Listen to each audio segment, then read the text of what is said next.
দূর, আজকে সবগুলো গরুর কলিজা ফেলে দেবো। আরে রাজু, তুই এত ভালো কলিজাগুলো এখানে ফেলে দিচ্ছিস কেন?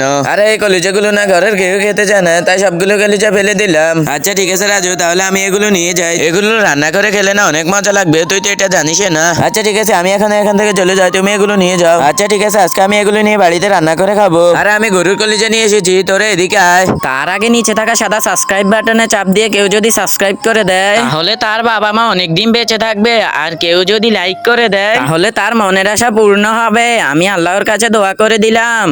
আচ্ছা ঠিক আছে আব্বু, তুমি এগুলো রান্না করো, আমি এক্ষুনি আসতেছি।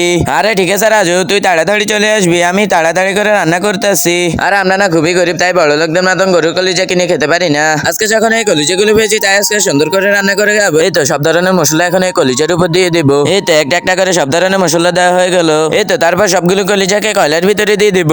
এই তো তারপরে কলিজাগুলোকে উঠিয়ে কুচি কুচি করা হয়ে গেলে রান্না করা হয়ে গেছে। আরে এগুলো না খেতে অনেক মজা লাগতেছে। আরে কি বলিস, অনেক মজা হয়েছে, তাহলে আমি একটু খেয়ে দেখি।